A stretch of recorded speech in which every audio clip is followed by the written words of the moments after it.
नमस्कार, capital TV का खास शो राहुल का अग्निपथ देख रहे हैं आप। मैं हूं आपके साथ पूजा। छठ मैया का नाम आते ही बिहार की मिट्टी महक उठती है। वो परंपरा, वो आस्था, वो सूर्य को दिया जाने वाला अर्घ जो सिर्फ एक त्योहार नहीं बल्कि बिहार की आत्मा है। लेकिन इस बार इसी आस्था पर चोट की है, और वो भी राहुल गांधी की तरफ से।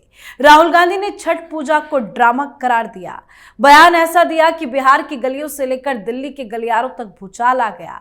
आज पीएम मोदी से लेकर अमित शाह तक राहुल के बयान पर जबरदस्त गरजे। और तो और मामला कोर्ट तक पहुंच गया। मुजफ्फरपुर की कोर्ट में याचिका दायर की गई। धार्मिक भावनाएं आहत करने का आरोप लगाया गया। सुनवाई की तारीख भी 11 नवंबर तय कर दी गई। तो गलत बयानबाजी कर फिर राहुल गांधी कैसे फंसे, और नतीजा यह है कि आज राहुल गांधी ने बिहार में जितनी भी रैलियां की उसका असर उल्टा ही हो गया। तो बिहार में कैसे फंसे हैं राहुल गांधी, आपको बताएंगे। साथ ही कांग्रेस, जो खुद को देश की सबसे पुरानी और अनुशासित पार्टी बताती थी, आज वही पार्टी अपने ही घर में मचे बवाल से हिल चुकी है। कभी राजस्थान से तो कभी कर्नाटक से, तेलंगाना से लेकर हिमाचल तक हर राज्य से एक ही आवाज उठ रही है, हमसे सलाह नहीं ली गई। पार्टी के अंदर जबरदस्त गुटबाजी है जो अब खुलकर मंचों पर भी दिख रही है।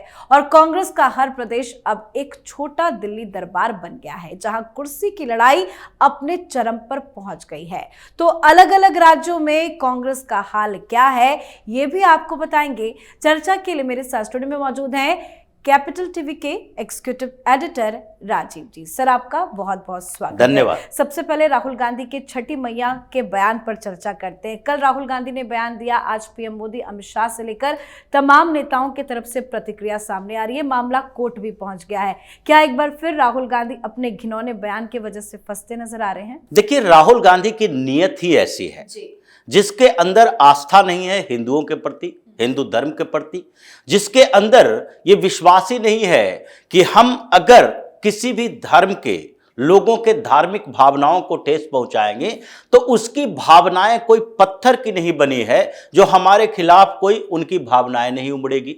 बिहार के लोग या फिर हिंदू समाज के लोग ये पहचानना चाहिए इनको कि देश की राजनीति में काम करने वाले कितने नेता ऐसे हैं जो कि उनके लिए काम करते हैं, उनकी भावनाओं की कदर करते हैं, और कितने नेता ऐसे हैं जो कि हिंदू होने के बावजूद वो जयचंद की भूमिका में है, मीर जाफर की भूमिका में है, वो अपने ही धर्म सनातन का द्रोही है, विरोध करते हैं। राहुल गांधी उन्हीं में से एक है। और ऐसे में जबकि राहुल गांधी के साथ वो नेता भी बैठा हुआ है जिसको केवल मुसलमान दिखता है, टोपी भी मुसलमानों वाली दिखती है, नमाज भी उसी के साथ अदा करता है और इफ्तार भी उसी के लिए आयोजित करता है, तेजस्वी यादव जैसे लोग, तो फिर दो बड़े मियाँ छोटे मियाँ मिल गए तो मियापा ही चलेगा, ये हिंदुत्व तो चलेगा नहीं।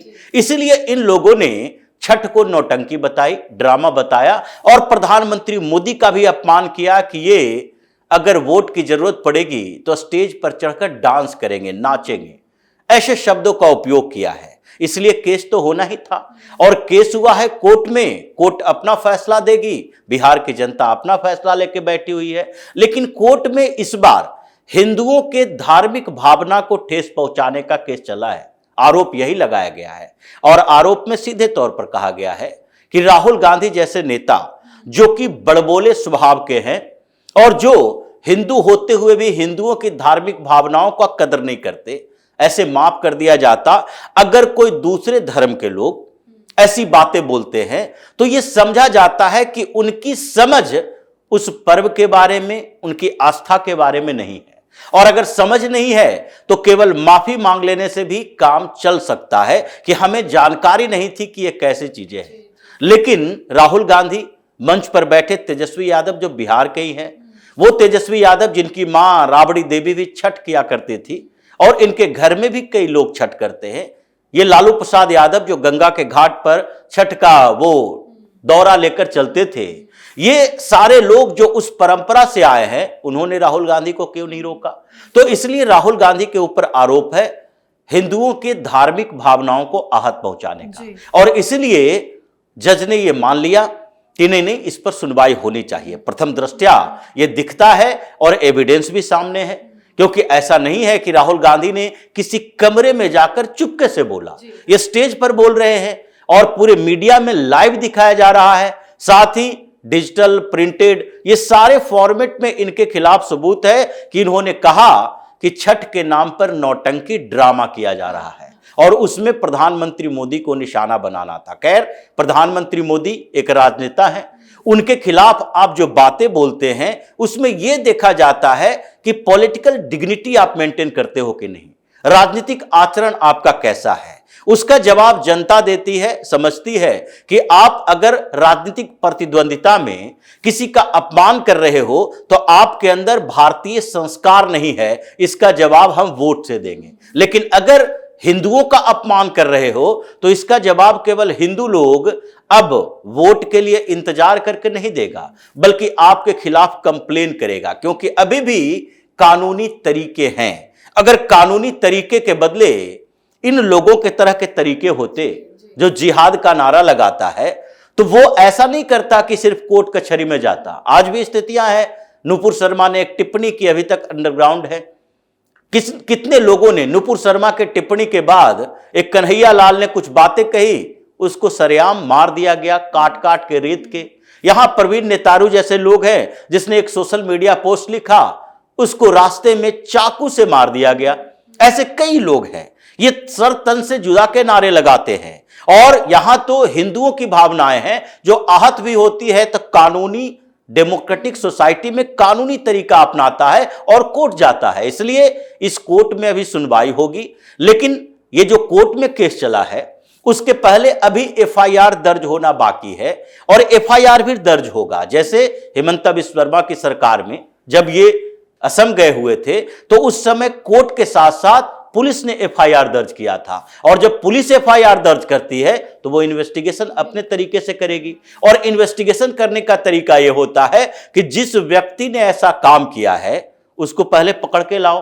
और राहुल गांधी तो अभी चुनावी सभाएं कर रहे हैं, तो नीतीश कुमार की सरकार, उनकी पुलिस इस मामले में वैसे ही है जैसे हेमंत बिस्वा शर्मा की पुलिस है। इसीलिए बिहार पुलिस अगर अभी सीजेएम कोर्ट के साथ साथ बिहार में थाने में एफआईआर दर्ज होता है कि हिंदू के धार्मिक भावनाओं का आहत पहुंचाया है, ये इसलिए इनके खिलाफ एक मामला दर्ज होना चाहिए और सामाजिक विद्वेष पैदा करने का मामला दर्ज होना चाहिए। तो ये हिंसा फैलाने, सामाजिक विद्वेष फैलाने और साथ ही समाज में कटुता पैदा करने के इनके ऊपर आरोप लगेंगे और उसके बाद हो सकता है कि इन्हीं रैलियों के बीच से बिहार की पुलिस इनके मंच के नीचे आए और कहे चलो थाना में अभी पूछताछ करना बाकी है। इसलिए अब अरेस्ट वारंट का इंतजार है राहुल गांधी के खिलाफ। कोर्ट तो अपनी कार्रवाई करेगी, पुलिस भी अपनी कार्रवाई करेगी और लोग ये देख रहे हैं जो बिहार में इनके खिलाफ कार्रवाई करने के लिए इंतजार कर रहे हैं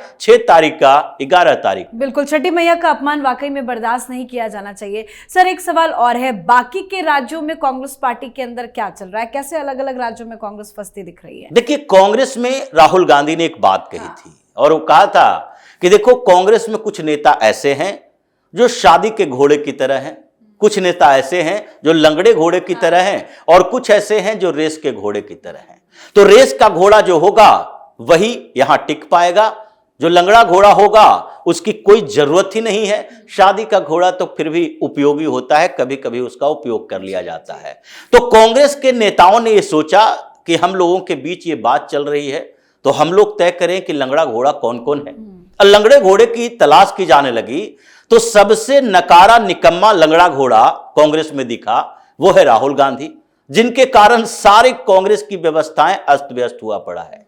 और अलग अलग राज्यों में कांग्रेस का नेतृत्व यही देखता है कि जब तक राहुल गांधी राजनीति में सक्रिय है तब तक कांग्रेस का कल्याण नहीं हो सकता, क्योंकि उन नेताओं को यह शह देता है जो देश के खिलाफ बात करता है, जो देश विरोधी गतिविधियां करता है, जो भारतीय जनता पार्टी को टारगेट करते करते संवैधानिक संस्थानों को टारगेट किया है, जो भारतीय जनता पार्टी और मोदी को टारगेट करते करते देश को टारगेट करना शुरू कर दिया है। इसलिए अलग अलग राज्यों में उन लोगों के खिलाफ कार्रवाई हो रही है जो कि देश के खिलाफ बात कर रहे हैं। और वो शुरुआत हुई असम से।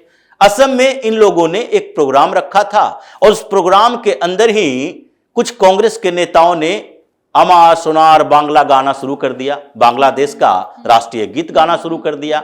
असम की सरकार हेमंता बिस्वा शर्मा ने सीधे डीजी को फोन किया और कहा कि उन सारे लोगों की लिस्ट तैयार करो जो वहां पर मंच पर उपस्थित था और सबके खिलाफ देशद्रोह का आरोप लगाओ, क्योंकि एक नेशनल सिक्योरिटी को थ्रेटन है, ये खतरा है भाई, नेशनल सिक्योरिटी ब्रीच हो रही है इससे, क्योंकि कांग्रेस वाले असम में रहते हुए बांग्लादेश का गाना गा रहे हैं, गीत गा रहे हैं, बांग्लादेश की बात कर रहे हैं और हम बांग्लादेशी घुसपैठियों को बाहर निकाल रहे हैं। तो ये तो उसके साथ मिलजुल कर आतंकवादी बन जाएगा, आतंकवाद को बढ़ावा देगा। असम ऐसे भी पहले भी उल्फा जैसे आतंकी संगठनों का शिकार रहा है, तो उन लोगों के खिलाफ केस दर्ज किया गया है। अब कांग्रेस के नेताओं की गिरफ्तारी शुरू हुई है और उसी कड़ी में सामने आए हैं गौरव गोगोई, जो कि बार बार प्रोटेक्ट कर रहे हैं, राहुल गांधी के करीबी नेता हैं, जिनकी पत्नी एलिजाबेथ, जिनको माना जाता है कि पाकिस्तान का एजेंट ही बनाया गया है। हेमंत बिस्वा शर्मा ने कई सबूत भी दिए थे, लेकिन वहीं तक ये नहीं रुका, ये नॉर्थ ईस्ट चलता हुआ राजस्थान की बात आपने की, राजस्थान में भी कांग्रेस के अंदर यही चल रहा है। पिछले दिनों एक कार्यक्रम था अजमेर के अंदर, ये अशोक तंवर गए हुए थे, प्रभारी बनाए हुए हैं। इन लोगों की रैलियों में भी ये वोट चोर गद्दी छोड़ की बात तो चल रही थी, लेकिन अजमेर के अंदर, राजस्थान के अंदर ये कांग्रेसी ही नारे लगा रहे हैं कि कांग्रेस में दलाल लोगों को बाहर करो। अब ये दलाली का आरोप लग रहा है उनके ऊपर। कांग्रेस के कई नेता वहां नाराज चल रहे हैं इस बात को लेकर कि संगठन में जो बदलाव हुआ है, उस बदलाव में राहुल गांधी ने उन लोगों को ज्यादा जगह दी है, तवज्जो दी है, जो दिल्ली की जी हुजूरी करते हैं, दिल्ली की दरबारी करते हैं और उनका ग्राउंड में कोई लेना देना नहीं है। अशोक गहलोत को इतना भाव दिया जा रहा है और दूसरी तरफ अभी देखिए बिहार के एक्टिविटी में भी ये अशोक गहलोत बिहार जाएंगे, लेकिन सचिन पायलट जो यूथ लीडर हैं उनको भाव कम दिया जा रहा है। तो इसको लेकर राजस्थान में चल रहा है। हरियाणा में तो स्थिति और बेकार हो गई। ऐसी स्थिति हो गई कि कांग्रेस को अपने अंदर अनुशासन समिति बनानी पड़ी है, 5 नेता अनुशासन समिति में। और अनुशासन समिति का काम क्या है कि कोई भी गुट, जो शैलजा, सुरजेवाला और हुड्डा का गुट चल रहा है, उसमें से कोई एक दूसरे के खिलाफ बयानबाजी नहीं करेगा। लेकिन धर्मपाल, जो उनके प्रमुख बनाए गए धर्मपाल मलिक, उनको माना जाने लगा कि ये हुड्डा के समर्थक हैं, कभी देवीलाल के लोग थे, अभी हुड्डा के कैंप में हैं और उन्हीं को इन अनुशासन समिति का प्रमुख बनाया गया। अब कांग्रेस के अंदर ये बात चल रही है। ये वीरेंद्र सिंह ने तो मोर्चा भी खोल दिया उनके खिलाफ कि भाई जब राहुल गांधी और भूपेंद्र सिंह हुड्डा, इन्हीं दोनों को हरियाणा की राजनीति करनी है तो हम लोग कर क्या रहे हैं, क्योंकि नेता प्रतिपक्ष हुड्डा रहेंगे, प्रदेश अध्यक्ष हुड्डा के लोग रहेंगे, अनुशासन समिति हुड्डा के लोगों को होगी, तो कल तो हमारे खिलाफ अनुशासन समिति से फरमान जारी होगा। इसलिए बैलेंस करने के लिए बाद में किया गया, 2 शैलजा के लोगों को भी डाला गया और एक सुरजेवाला का जो करीबी था उसे डाला गया। लेकिन 5 लोगों की ये जो अनुशासन समिति बनी है, उस अनुशासन समिति के लिए आज चैलेंज होगा कि आगे वो किनको बाहर करे, किनको अंदर करे। इसलिए हरियाणा में कांग्रेस उस दौर में चल रही है कि कभी भी विस्फोट हो सकता है। हरियाणा से लेकर महाराष्ट्र तक वही स्थिति, और कर्नाटक में तो अब नवंबर आने वाला है, ज्यादा समय नहीं है इन लोगों के पास कि 2.5 साल का रोटेशन पूरा होगा। सिद्धारमैया कह रहे हैं कि भाई हम 5 साल तक के लिए कुर्सी पर रखेंगे, और दूसरी तरफ ये डीके शिव कुमार के समर्थक आगे हैं। लेकिन तीसरा गुट ज्यादा एक्टिवेट है, क्योंकि उन लोगों को लगता है, जो SC ST ग्रुप है मंत्रियों का, उन लोगों को लगता है कि साफ तौर पर ये दोनों अभी लड़ने वाला है तो हमारे लिए एक रास्ता तैयार होगा।